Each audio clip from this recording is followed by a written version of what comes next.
Democrats complained throughout Donald Trump's presidency that the Supreme Court had been stolen as he added 1, 2, then 3 justices during his time in office.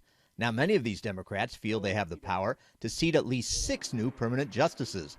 That could result in 2 for each Trump pick. If it's 1 stolen seat, from a progressive point of view, packing the court by 2 seats might feel like the only thing that's somehow adequate to remedy the injury. A majority of the Democrats' presidential candidates campaigned to pack the court.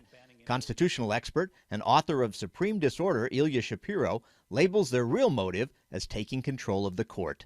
Court packing has come to mean adding seats to the Supreme Court for partisan reasons, for ideological gain.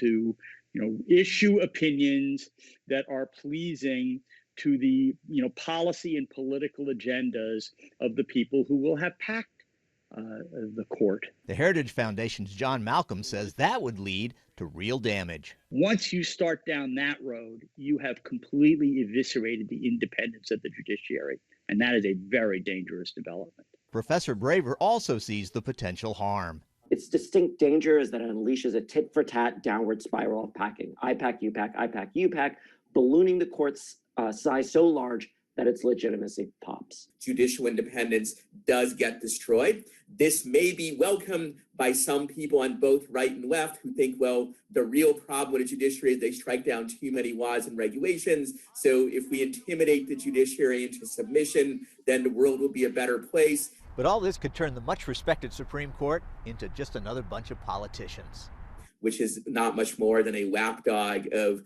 whichever party controls the White House and the 2 houses of Congress. It's not that Congress or the presidency have this great respect and they want to pull the court up to their level. In fact, this would indeed drag the court further down into the muck, into the toxic cloud that's enveloped all of our discourse in Washington. Joe Biden is following through on a campaign promise regarding courts by setting up a commission to study judicial reform. Why? President Biden said at one point that he's not a fan of court packing, but that the courts are somehow out of whack.